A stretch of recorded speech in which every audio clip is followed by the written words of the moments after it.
Hello, everybody. I am Rhino, and welcome back to our NFL post draft analysis.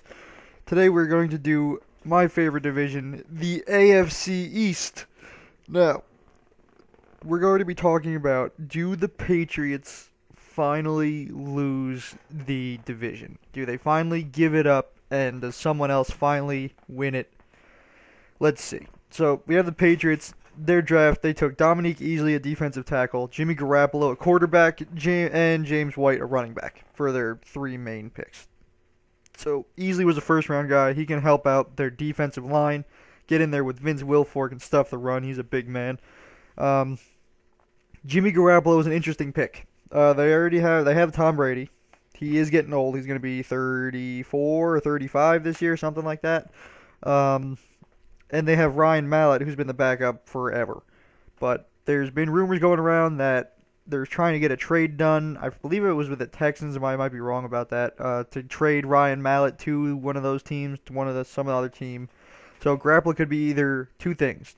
He could be a new backup for Brady, or he's going to be Brady's replacement when Brady finally retires in the coming years when he gets too old. Although, I don't know. Brady, if he doesn't get hurt or something like that, he could keep going for as long as he wants to, it seems like. But Garoppolo is either going to be a replacement or the new backup if Mallett does get traded. And then James White is a very versatile back. He going to fit in very well with Shane Vereen and Ridley back there.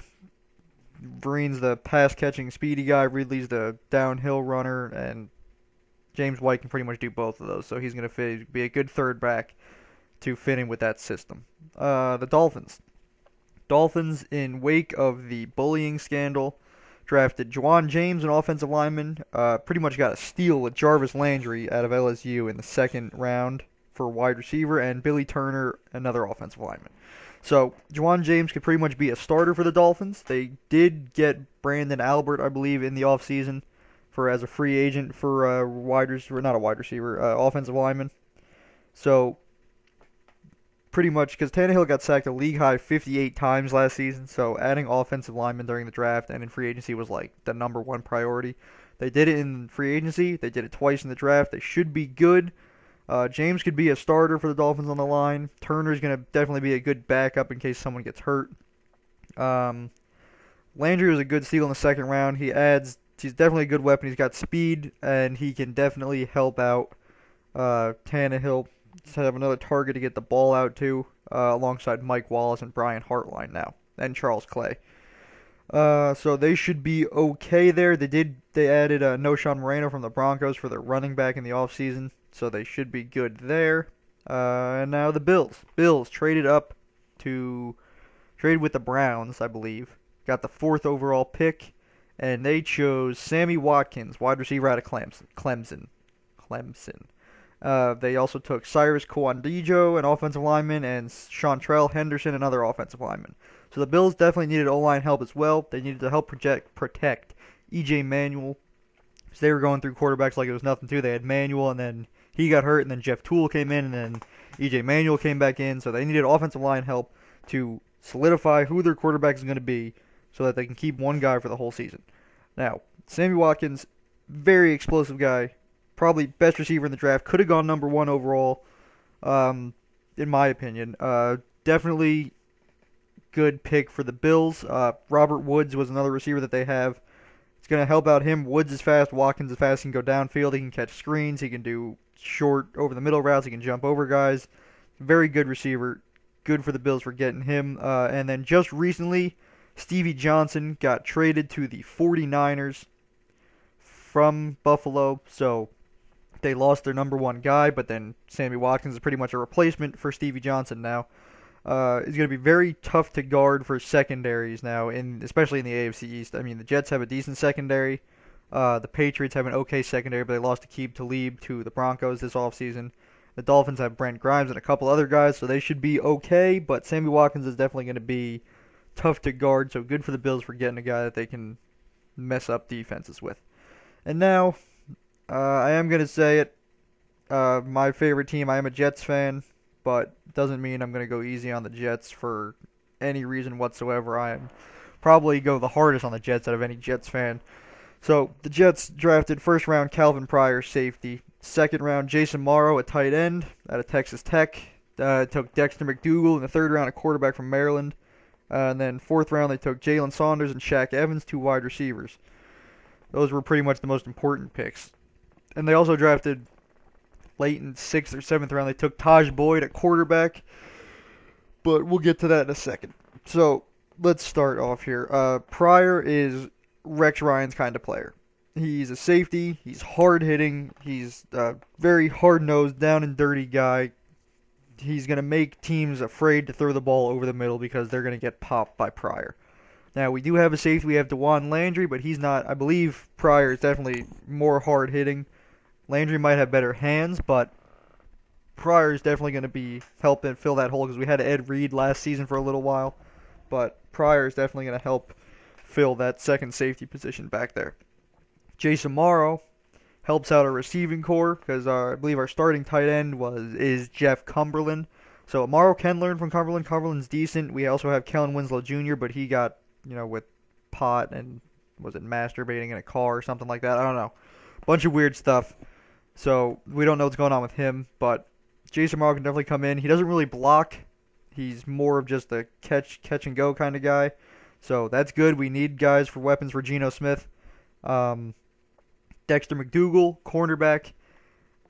This pick kind of confused me. I understand why we did it, but this is what I would have done. I mean, if you took Dexter McDougal because you lost Cromartie to the Cardinals, and then you're starting 2 cornerbacks were Kyle Wilson, who's halfway decent, and D. Milliner, who you had to bench 2-3 times last season, and came on in the last couple weeks of the season, was AFC Player of the Month in the last month in December or something like that, but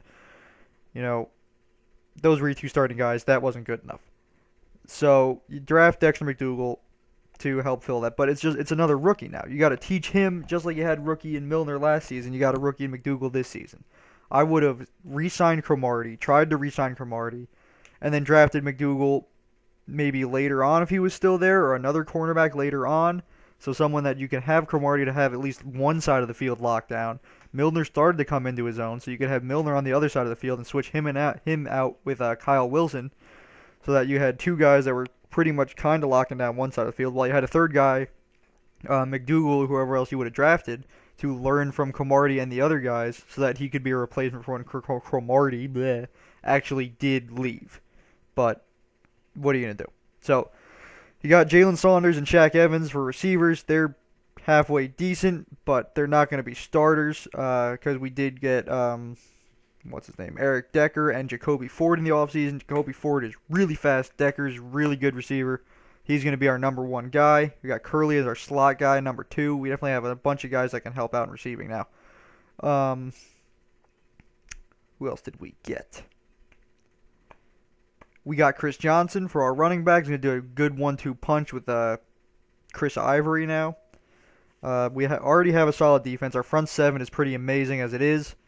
We needed cornerback help. We kind of got that. I mean, it's going to take a while for McDougal to get used to it, and we got to hope that Milliner can actually come into his own this season and perform. But, we did all right. I think we did pretty good. We'll be okay. So now AFC East predictions. I have the Patriots winning it narrowly. I have them going 10-6. They just beat out the Jets. I have Jets going 9-7. Bills I have at 8-8. They beat out the Dolphins, who go 7-9. So the Patriots just win the division over the Jets. The Jets are my 3rd potential 6th round seed. I believe they surprise a lot of people.